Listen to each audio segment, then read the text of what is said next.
ناظرین، 11 مارچ کو بھارت نے اگنی 5 کا ایک تجربہ کیا اور یہ ملٹیپل انڈیپینڈنٹلی ٹارگیٹیبل ری انٹری وہیکل مرو جو کہ ایک ہی میزائل پہ 3 وار ہیڈز لگا دیتے ہیں، اس سے بھی زیادہ شاید ہو سکتے ہیں. تو یہ بڑا ایک ٹیکنالوجی ہے جو کچھ ممالک کے پاس ہے، جس میں P5 کنٹریز ہیں: چائنا، رشیا، فرانس، UK اور US. اور اب بھارت نے بھی یہ ٹیسٹ کر کے ایک لحاظ سے اس ٹیکنالوجی پہ عبور حاصل کر لیا ہے، تو اس کی بہت بڑی کامیابی ہے. اور پرائم منسٹر مودی نے اس کا اعلان بھی کیا جب یہ ٹیسٹ ہو گیا، ان کے نزدیک کا کامیاب تجربہ ہو گیا. تو پورا بھارت بڑی خوشیاں منا رہا ہے کہ جی ہم نے چین کو بھی واضح پیغام دے دیا ہے، پاکستان کو بھی واضح پیغام دے دیا ہے. اب ہم ایک ہی میزائل پہ بہت سے وار ہیڈز لگا کے اور ایک ہی وقت میں کئی ٹارگٹ کو ہم نشانہ بنا سکتے ہیں. تو سو آن اینڈ سو فورتھ. تو کامیابی تو بھارت کی ہے، لیکن سوال یہ بھی پیدا ہوتا ہے کہ آفٹر آل بھارت چاہتا کیا ہے؟ کیا اس خطے کو ہم آرمز ریس کی نظر کرنا چاہ رہے ہیں؟ ایون جو ہمارے معاہدے بھی ہیں وہ بھی خطرے میں ہیں، کیونکہ جب پاکستان اور بھارت کے درمیان ایک 2005 کا ایک معاہدہ ہے جس کے تحت جب بھی ہم بیلسٹک میزائل کا کوئی ٹیسٹ کرتے ہیں، تجربہ کرتے ہیں، تو ہم ایک دوسرے ممالک کو، اگر پاکستان کر رہا ہے تو ہم پہ لازم ہے کہ ہم 3 دن پہلے بھارت کو انفارم کریں، بتائیں، کنوے کریں کہ جی ہم یہ ٹیسٹ کرنے جائیں گے 3 دن کے بعد، یہ ہمارے کوآرڈینیٹس ہوں گے. اور بھارت پہ بھی یہ لازم ہے اس میزائل جو ہمارا ایگریمنٹ ہے اس کے تحت کہ بھارت بھی ہمیں بتائے، 3 دن قبل بتائے. لیکن بھارت نے اس دفعہ بتایا تو کنوے تو ہمیں کر دیا تھا، لیکن جو 3 دن کا جو ٹائم دینا چاہیے وہ نہیں دیا. تو بھارت نے اس کی ہمارے جو 2 طرفہ معاہدہ اس کی بھی خلاف ورزی کی. تھوڑا سا اس مسئلے پہ بات کرتے ہیں کیونکہ اس کی امپلیکیشنز تو ہیں. پاکستان کو جو ہمارا ڈیٹرنس ہے اس کے لیے بھی امپلیکیشنز ہیں، چائنا کے لیے بھی امپلیکیشنز ہو سکتی ہیں. اور بھارت اس وقت دنیا کا سب سے زیادہ اسلحہ خریدنے والا ملک بن گیا ہے. سپری کی ابھی حال ہی میں ایک رپورٹ آئی ہے جو میں نے شاید پچھلے اس سے پہلے پروگرام میں ڈسکس بھی اس کو کیا تھا. تو ایک لحاظ سے ہمارا خطہ جو ہے آرمز ریس کی طرف جا رہا ہے. تو ان تمام چیزوں پہ بات کرنے کے لیے میرے ساتھ اسکائپ پہ موجود ہیں ڈاکٹر سید محمد علی، جانے پہچانے دفاعی تجزیہ کار ہیں. ان معاملات پہ ان کی گہری نظر رہتی ہے. تو ان سے ذرا سمجھنے کی کوشش کرتے ہیں کہ بھارت نے یہ جو مرو جو ہے انٹر کانٹیننٹل بیلسٹک میزائل ہے جس کی تقریباً رینج 6000 کلومیٹر تک ہے، اس کا جو ٹیسٹ کیا ہے اس کی کیا ریپرکشنز ہے پاکستان کے لیے. تو ڈاکٹر صاحب، thank you very much for joining me on Decipher. Can you hear me? جی بہت شکریہ، آپ نے مجھے مدعو کیا، مہربانی. Thank you. پہلے تو آپ یہ بتائیے کہ جی کیسے دیکھ رہے ہیں آپ؟ بھارت تو بہت خوش ہے اور اس ٹیسٹ پہ، تو پاکستان کو تھوڑا سا کنسرن ہونا چاہیے اس بارے میں کہ نہیں؟ بالکل جی، میں سمجھتا ہوں کہ یہ ایک قابل ذکر ایک ڈیولپمنٹ ہے اس خطے کے تصویراتی توازن کے اعتبار سے. لیکن اس کے 3 مختصراً پہلو میں آپ کے سامنے رکھوں گا. ایک اس کا جو ہے عالمی سیاسی پہلو ہے، ایک اس کا ٹیکنالوجیکل پہلو ہے، اور ایک اس کا تصویراتی پہلو ہے. میں سمجھتا ہوں سب سے امپورٹنٹ جو بات ہے وہ یہ ہے کہ چونکہ اس وقت جو ورلڈ آرڈر میں تبدیلی آ رہی ہے اس میں امریکہ کو بھارت سے جو توقعات ہیں، میں سمجھتا ہوں اسی لیے اس طرح کی جو آرمز ریس ہے یا جو ریپڈ آرمز پرولیفریشن اور ڈیولپمنٹ ہے، اس کے حوالے سے مغرب میں جو ہے کافی ٹالرنس پائی جاتی ہے ان لائک پاکستان. تو یہ میں سمجھتا ہوں اس کا ایک سیاسی پہلو ہے جو کہ ایکسیپشنل ہے. جبکہ دوسرا پہلو اس کا ٹیکنالوجیکل ہے، اور وہ یہ ہے کہ جس طرح آپ نے بھی کہا کہ یہ جو مرو کی ڈیمونسٹریشن ہے، ٹیسٹنگ ہے، اور کینسٹرائزیشن آف این ICBM ہے، اس سے یہ بات ثابت ہو گئی ہے کہ بھارت جب سے جو MTCR ہے، میزائل ٹیکنالوجی کنٹرول رجیم کا ممبر بنا ہے، تو اس کو جو ایکسیس ملا ہے مختلف سورسز سے میزائل ٹیکنالوجی کے مختلف شعبوں کا، اس کو اس نے بروئے کار لاتے ہوئے اس ٹیکنالوجی کو ڈیولپ کیا ہے. اور یہ وہ ایسپیکٹ ہے جس کے بارے میں پاکستان عالمی برادری کو بارہا وارن کرتا رہا ہے کہ MTCR کی جو ایکسیپشنل ممبرشپ دی جاتی ہے بھارت کو، اس کا اس خطے کے تصویراتی توازن پہ منفی اثرات مرتب ہو سکتے ہیں. لیکن جو تصویراتی پہلو مختصراً میں یہ بتانا چاہوں گا وہ امپورٹنٹ اس لیے ہے کہ اب اس ٹیسٹ کے بعد یہ بات ثابت ہو گئی ہے کہ 20 سال سے جو بھارت کا تصویراتی بیانیہ تھا، جو اس کی اوورٹ نیوکلیئر ڈاکٹرین تھی، وہ it has been over taken by time. اور اب پاکستان ان باتوں کو جو اشورڈ سیکنڈ اسٹرائک اور نو فرسٹ یوز کی کمٹمنٹ پر مبنی تھا، اب ان کو وہ بالکل بھی سیریسلی نہیں لے سکتے. نہیں، لیکن علی اگر میں تھوڑا سا آپ سے فر کرنا ود ڈیو ریسپیکٹ، دیکھیے بھارت نے اس کا نو فرسٹ یوز پالیسی تو اپنی جگہ ڈاکٹرین تو موجود ہے. اس کو اس ٹیسٹ کرنے سے کیا فرق پڑے گا؟ وہ تو یہی کہے گا کہ جی میرا تو اپنا خیال یہ ہے کہ یہ ٹیسٹ جو ہے انہوں نے شاید اس لیے بھی کیا ہے کہ جو ان کا کولڈ اسٹارٹ ڈاکٹرن ہے یا پریونٹیو یا پریمپٹیو جو بھی ان کے ڈاکٹرنس چل رہے ہیں، ان کو وہ تھوڑا سا گیپ چاہیے پاکستان کے خلاف، خاص طور پہ اگر ایکشن لینا چاہتے ہیں کہ سوئفٹ ایکشن لیا، اور ایک لحاظ سے پاکستان کو یہ خطرہ موجود رہے کہ اگر وہ ایسکلیٹ کرتا ہے تو پاکستان کو کیا کیا ڈس ایڈوانٹیجز ہو سکتے ہیں نیوکلیئر وارس کانفلکٹ سینیریو میں. تو نو فرسٹ یوز کا کس طرح کمپرومائز ہو گیا انڈیا کا، میرا سمجھنا چاہتا ہوں آپ سے. بہت اہم سوال کیا آپ نے. دیکھیں دو پہلو ہیں تصویراتی جو اہمیت ہے اس ٹیسٹ کی. پہلی بات تو یہ ہے کہ اس کی جو رینج ہے، جس طرح آپ نے بتایا کلیم 5000 کی جاتی ہے، لیکن بعض چائنیز مبصر جو ہیں اس کو 6 سے 8000 کی رینج کی صلاحیت کے مطابق گردانتے ہیں، جس کا ٹیسٹ ابھی کم رینج تک کیا گیا ہے. تو اس سے یہ ظاہر ہوتا ہے کہ بھارت کی جو ٹارگیٹنگ اسٹریٹجی ہے وہ صرف ساؤتھ ایشیا یا پاکستان تک محدود نہیں ہے، بلکہ چین کے علاوہ آسٹریلیا، یورپ کے بعض ممالک بھی اس کے یعنی کہ اس کی زد میں آ سکتے ہیں. اس سے یہ بات ثابت ہوتی ہے کہ اس کا ٹارگٹ صرف پاکستان اور چین نہیں ہے. یہ ایک پہلو ہے. دوسرا پہلو جو ٹیکنالوجیکل ہے، نہیں، آپ یہ کہنا چاہتے ہیں کہ بھارت نے جو اپنا ڈیٹرنس ہے یا نیوکلیئر پروگرام ہے وہ چائنا اور پاکستان سے بیونڈ بھی ہے؟ جی بالکل ایسے ہی ہے. اور یہ دیکھیں، یہ جو ٹیکنالوجی ڈیولپ انہوں نے کی ہے، یہ کمٹمنٹ اور اس صلاحیت میں جو انویسٹمنٹ کی گئی ہے، یہ اس بات کا ٹیکنالوجیکل ایویڈنس اور ثبوت پرووائڈ کرتا ہے کہ اس کے اہداف صرف چین اور پاکستان تک محدود نہیں ہے. یہ پہلا پہلو ہے. دوسرا پہلو جو زیادہ امپورٹنٹ ہے NFU یا نو فرسٹ یوز کے حوالے سے، وہ یہ ہے کہ جناب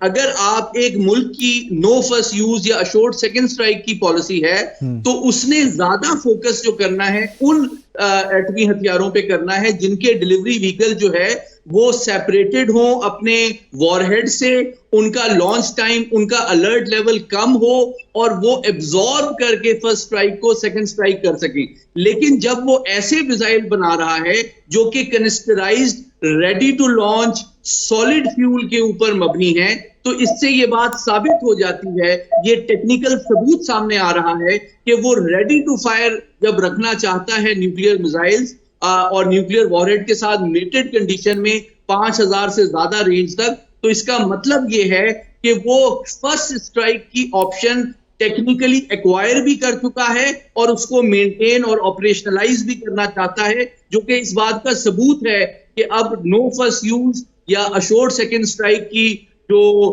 ڈاکٹرین کا کلیم تھا اب وہ قصہ پارینہ بن چکا ہے. تو مطلب آپ یہ کہنا چاہ رہے ہیں کہ پاکستان اور بھارت کے درمیان جو ایک ڈیٹرنس موجود ہے، یہ ذرا بتائیے مجھے کہ اس پہ کیا ریپرکشنز ہیں؟ ہمارا جو ڈیٹرنس ہے اس کے لیے کیا امپلیکیشنز ہیں اس ٹیسٹ کی خاص طور پہ؟ اور جس طرح بھارت ایک لحاظ سے ہر قسم کی ٹیکنالوجی اب حاصل کر رہا ہے امریکہ سے اور باقی مغربی دنیا سے، تو پاکستان ہمارے پاس تو اس وقت وسائل نہیں ہیں، اور نہ ہم نے کبھی یہ کوشش بھی کی ہے کہ ہم میزائل ٹو میزائل ہم کوئی میچ کریں بھارت کے ساتھ. ہماری کبھی یہ پالیسی نہیں رہی. ہم نے ہمیشہ یہی کوشش کی یہی ہے کہ ڈیٹرنس ہمارا کریڈیبل رہے پر ایٹ دا منیمم لیول. اب وہ منیمم لیول کہیں تو اب اوپر جا رہا ہے نا، کیونکہ یہ اسٹیٹک تو نہیں ہے، یہ تو ڈائنامک سچویشن ہے. تو پاکستان کو اب کیا کرنا چاہیے؟ اور یہی بتا دیجیے ہمارے ناظرین کو کہ ہمارے پاس یہ مرف جو ٹیکنالوجی ہے، شاید ہم نے بھی رپورٹس میں پڑھ رہا تھا کہ 2017 میں ہم نے کوئی ٹیسٹ کرنے کی کوشش کی تھی لیکن شاید ہمیں کامیابی نہیں ملی. تھوڑا سا اس کے بارے میں ہمیں بتا دیجیے گا. دیکھیں یہ تین پہلو ہیں، مختصراً میں آپ کے سوال کے جواب میں سامنے رکھوں گا. پہلی بات یہ ہے کہ جس طرح آپ نے بتایا 2017 میں پاکستان نے آلریڈی مرو کا ٹیسٹ کیا تھا، پہلا جو ٹیسٹ تھا. دوسرا ٹیسٹ جو مرو کیپیبل ہمارا میزائل ہے ابابیل، اس کا دوسرا ٹیسٹ پچھلے سال حال ہی میں کیا گیا ہے. تو پہلی بات یہ کہ مرو ٹیکنالوجی کی ڈیولپمنٹ، ایکوزیشن، ٹیسٹنگ اور ڈیمونسٹریشن میں آلریڈی اس سے یہ بات ظاہر ہوتی ہے کہ پاکستان بھارت سے کم 6 سے 7 سال آگے ہے اس پرٹیکولر ٹیکنالوجی میں. یہ تو اس کا ٹیکنیکل پہلو ہے. دوسرا جو تصویراتی پہلو ہے اس میں یہ بات کہنا چاہتا ہوں کہ دیکھیں جو پاکستان کا جغرافیہ ہے، پاکستان کی پالیسی اور وسائل ہیں، اس کے اعتبار سے ہماری ضروریات کے مطابق ہمارا جو ڈیٹرنس ہے وہ بہت کریڈیبل اس وجہ سے ہے کہ وہ فل سپیکٹرم کے اوپر بیسڈ ہے. لینڈ، ایئر، سی بیس جو ٹرائیڈ ہے وہ یہ انشور کرتا ہے کہ بھارت کبھی بھی سرپرائز اچیو نہیں کر سکتا، وہ ہمیں پریشان نہیں کر سکتا، اور ہمارے ایٹمی ہتھیاروں پہ ایک پری ایمپٹیو سٹرائک اس کی کامیاب نہیں ہو سکتی. اور دوسری بات یہ کہ اب پاکستان چونکہ ہمیشہ سے مختلف ڈائیلاگز میں، جس کا میں بھی پارٹ رہا ہوں، میں جانتا ہوں کہ پاکستان حقیقت میں بھارتی جو کلیم ہے اس کی ڈاکٹرین کا، اس کو سنجیدگی سے نہیں لیتا تھا. اور ہم یہ سمجھتے ہیں کہ ٹیکنیکل اعتبار سے بھارت نے ہمیشہ فلیکسیبل رسپانس کی ملٹیپل آپشنز ڈیولپ کی ہیں اور کر رہا ہے. اور اس کا سب سے بڑا ثبوت یہ ہے کہ 1 درجن سے زیادہ امبیسڈر صاحب مختلف نوعیت کے تصویراتی میزائل اور ڈیلیوری سسٹم بھارت بیک وقت ڈیولپ کر رہا ہے، جو اس بات کا ثبوت ہے کہ یا تو ایک جانب اس کو ایک مخصوص ٹیکنالوجی کے اوپر عبور اور اعتماد نہیں ہے، یا پھر یہ کہ جس طرح میں نے پہلے کہا اس کا ایجنڈا، اس کا ڈیزائن پاکستان اور چین سے کہیں بیونڈ ہے، اور وہ ایک عالمی سطح پہ بڑی طاقت بننا چاہتا ہے، اور جس کی صرف انٹرم اور شارٹ ٹرم گول جو ہے ریجنل ہی ہے. اچھا یہ بتائیے کہ پاکستان، چونکہ دیکھیے نا 2019 میں جس طریقے سے ہماری ایئر اسپیس کی وائلیشن کی بھارت نے، کسی نہ کسی حد تک بڑا شارٹ آپریشن تھا، 1-2 منٹ ہماری وہ اسپیس میں رہے ہوں گے، لیکن بہرحال انہوں نے وائلیشن ضرور کی، اور بقول ان کے انہوں نے بہت ڈیمیج بھی کیا بالاکوٹ میں آ کے. وہ تو خیر ایک کہانی ہے، افسانہ ہے. لیکن سوال یہ ہوتا ہے کہ بھارت کا جو ایک جوائنٹ آرم فورسز ڈاکٹرن ہے 2017 کا، جو وہ ریفائن کر رہے ہیں ابھی تک اس کو، کہ کس طرح ایک سوئفٹ ایکشن پاکستان کے خلاف لیں، بالاکوٹ ٹائپ ایکشن کریں اور واپس چلے جائیں، اور پاکستان کو یہ موقع ہی نہ ملے کہ وہ ایسکلیٹ کر سکے سچویشن کو. تو اب آپ سمجھتے ہیں کہ پاکستان کو کیا، میں کوئی اسپیسیفکس جاننا چاہتا ہوں آپ سے. ٹھیک ہے ہمارے پاس یہ مرف ٹیکنالوجی آئی ایم شور ہے، ہم اس پہ کام بھی کر رہے ہوں گے کہ اس کو مزید ہم بہتر سے بہتر کریں، لیکن پاکستان کو کیا 2-3 ایسے اقدامات لینے چاہیے آپ کے خیال میں کہ بھارت دوبارہ اس قسم کی کوئی حرکت نہ کرے کہ ہماری اسپیس کی وائلیشن کرے، یا ہمارے ڈیٹرنس کو اس طرح پیش کرے کہ جی اس کی تو کوئی اہمیت ہی نہیں ہے، پاکستان تو کوئی ایسا کام کر ہی نہیں سکتا، یہ صرف باتوں کی حد تک یہ فل اسپیکٹرم ڈیٹرنس، ورنہ پاکستان میں اتنی جرأت نہیں ہے کہ وہ بھارت کے خلاف کوئی بھی اقدام کر سکے یا لے سکے. دیکھیں مختصراً میں یہ کہوں گا کہ جس طرح آپ نے خود بھی حوالہ دیا کہ بھارت نے شروع میں ایک کولڈ سٹارٹ ڈاکٹرین وضع کی، لیکن جب اس کے جواب میں پاکستان نے ایک فل اسپیکٹرم ڈیٹرنس کا کانسیپٹ ڈیولپ کیا، تو اس کے نتیجے میں بھارت کو یہ ادراک ہوا کہ کسی بھی نوعیت کا جو حملہ یا جارحیت ہے وہ پاکستان کے خلاف اب بھارت کے پاس آپشن نہیں ہے، تو اس نے فوراً اس کو موڈیفائی کر کے سرجیکل اسٹرائک کی طرف کیا. لیکن جس طرح آپ نے خود بھی بتایا 2019 میں جو اس کی ناکام اس نے کوشش کی اور اس کو اس کا خمیازہ بھگتنا پڑا، اور پھر حال ہی میں جو آپریشن مرگ بر سرمچار بھی تھا، اس نے میں سمجھتا ہوں کہ بھارت کے سامنے بھی ہماری یہ صلاحیت واضح کرتی ہے کہ پاکستان کی ایئر پاور جو ہے اس میں بھی کوالٹیٹیو امپروومنٹس اتنی مستند انداز میں ہو چکی ہیں کہ کسی نوعیت، کسی فارم کی جو جارحیت ہے وہ کسی لیول پہ کسی بھی ٹارگٹ کے خلاف میں سمجھتا ہوں کہ جو ہماری کوئڈ پرو کو پلس کا نظریہ ہے اس کے تحت بھارت کو اس کا منہ توڑ جواب دیا جائے گا، اور اس کے جو نقصانات ہیں ممکن نہیں ہے کہ بھارت اس کا متحمل ہو سکے۔ تو مختصراً میں یہ کہوں گا کہ ہمارا جو اس وقت تصویراتی کانسیپٹ ہے وہ اس بات پر مبنی ہے کہ بھارت کی جارحیت کی ہر لیول نوعیت کی جو کوشش ہے اس کا پروپورشنیٹ اور ایڈیکویٹ جواب دیا جائے، تاکہ ہمارا ڈیٹرنس فل سپیکٹرم بھی رہے، کریڈیبل بھی رہے، پروپورشنیٹ بھی رہے، اور انٹرنیشنلی ہمیں ایک ذمہ دار ایٹمی طاقت کے طور پہ بھی دیکھا جائے کہ ہم اپنے دفاع کو، اپنی سلامتی کو محفوظ رکھنا چاہتے ہیں، لیکن آرمز ریس میں اپنے وسائل بھی ضائع نہیں کرنا چاہتے، اور غیر ضروری طور پہ ہم ایسکلیشن بھی نہیں چاہتے۔ اچھا، ایک بڑی انٹرسٹنگ آبزرویشن ہے علی، ممکن ہے کہ آپ مجھ سے اتفاق نہ کریں، لیکن میں نے اپنے کریئر میں دیکھا کہ بھارت گو کہ یہ کہتا ہے کہ ہم نو فرسٹ یوز پالیسی ہے ہماری، لیکن وہ بھارت کبھی یہ نہیں کہتا کہ ہم اپنے جو ہے پاکستان کی حد تک کم از کم یہ نہیں کہتا کہ جی ہم نیوکلیر ویپنز کبھی استعمال نہیں کریں گے۔ میں نے کبھی اپنے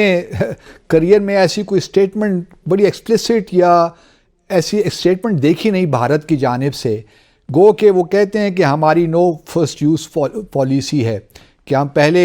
کسی ملک کے خلاف ہم ایٹمی ہتھیار استعمال نہیں کریں گے۔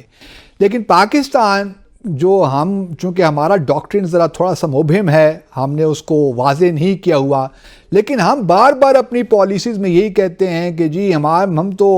جو ہے نہیں چاہتے کہ نیوکلیر ویپنز استعمال کریں، ہم نے تو یہ ڈیٹرنس کے لیے رکھے ہوئے ہیں، سو آن اینڈ سو فورتھ۔ تو میں اکثر سوچتا ہوں کہ کیا ہماری لیڈرشپ کو اب ان چیزوں سے گریز نہیں کرنا چاہیے؟ ہم کیوں بار بار یہ کہتے ہیں کہ جی ہم نے نیوکلیر ویپنز استعمال کرنے کے لیے تو نہیں رکھے ہوئے، ان کا تو ہم نہیں چاہیں گے کہ ہم کبھی جنگ بھی کریں بھارت کے ساتھ؟ ہم کیوں اس قسم کی اسٹیٹمنٹ دیتے ہیں جو کہ لگتا ہے کہ ہم تھوڑے سے ڈیفینسو پہ ہیں ویزاوی بھارت؟ دیکھیے، بہت اہم سوال کیا آپ نے۔ میں اس کا مختصراً یہ کہوں گا کہ جو بھارت کا تصویراتی بیانیہ ہے، جو اسٹریٹجک نیریٹو ہے، وہ بنیادی طور پہ آپ مجھ سے بہتر جانتے ہیں کہ براس ٹیک سے لے کے اب تک تقریباً یعنی کہ آلموسٹ 37 سال ہو چکے ہیں۔ تو 37 سال کے دوران جتنے بھی ان کے تصویراتی ڈیزائنز، ڈاکٹرنز اور پلان سامنے آئے ہیں، اس کا بنیادی مقصد پاکستان کے خلاف جارحیت ہے، اور اس خطے میں ایک بالادستی کو قائم کرنا ہے، اپنی روایتی جو اس کی استعداد ہے اس کا استعمال کر کے۔ تو ان کی جو نیوکلیئر ڈاکٹرن ہے وہ بنیادی طور پہ جنگ کو پریونٹ کرنے کے لیے نہیں ہے، بلکہ پاکستان کے ری ایکشن اور ڈیٹرنس کو نیوٹرلائز کرنے کے لیے ہے۔ جبکہ پاکستان کا جو اسٹریٹجک کانسیپٹ ہے اس کا بنیادی نظریہ اور مقصد یہ ہے کہ بھارت کی کسی بھی قسم، کسی بھی نوعیت، کسی بھی لیول کی جارحیت کو ناممکن بنایا جائے، تاکہ اس خطے میں امن کو قائم کیا جا سکے۔ اور آپ بہت اچھی طرح جانتے ہیں براس ٹیک سے لے کے 1990 کا Kashmir crisis, Kargil stand of 2002، Mumbai crisis 2019 کا بالا کوٹ، ان تمام کرائسس میں آپ کو نظر آتا ہے کہ بھارت کی جانب سے ہیجمنی اور جارحیت کی جو کوشش کی گئی ہے وہ پاکستان نے مختلف اوقات میں کامیابی کے ساتھ ناکام بنائی ہے۔ تو میں سمجھتا ہوں کہ جو تصویراتی امور میں دلچسپی رکھنے والے ہمارے ناظرین ہیں اور تاریخ کے طالب علم ہیں، وہ اس بات کو نوٹس کریں گے کہ پاکستان کی جو اسٹریٹجک کانسیپٹ ہے اس کا بنیادی مقصد یہ ہے کہ بھارت کی جارحیت کو ناکام بنایا جائے اور خطے میں امن رکھا جائے۔ اس کے لیے ہم اپنے وسائل، اپنا ٹائم، اپنے ریسورسز ضائع نہیں کرنا چاہتے، ہم آرمز ریس میں نہیں پڑنا چاہتے، ہم لانگ رینج میزائلز کی دوڑ میں نہیں شریک ہونا چاہتے، لیکن ہم یہ ضرور کہنا چاہتے ہیں کہ وہ عالمی برادری، خصوصاً مغربی طاقتیں جن کو یہ خوش فہمی ہے کہ بھارت اپنی اسٹریٹجک آٹونومی کو کمپرومائز کر کے ان کے تصویراتی مفادات کے لیے چین کے خلاف استعمال ہوگا، وہ میں سمجھتا ہوں کہ بھارت کے اسٹریٹجک کلچر کو کوتاہ نظری سے دیکھ رہے ہیں، مس ریڈ کر رہے ہیں، اور غیر حقیقت پسندانہ توقعات ان سے وابستہ کر رہے ہیں۔ چلیے علی، بہت بہت شکریہ آپ کے تجزیے کا، انشاءاللہ آپ سے دوبارہ بھی استفادہ لیتے رہیں گے۔ بہت شکریہ آپ کا۔ ناظرین، ایک مختصر سا وقفہ لیتے ہیں اور واپس آ کر پھر بات ذرا کرتے ہیں، بھارت میں سٹیزن شپ امینڈمنٹ ایکٹ آ گیا ہے، اس کے رولز آ گئے ہیں، تو اس پہ بہت واویلا ہے، ہمارے ساتھ رہیے۔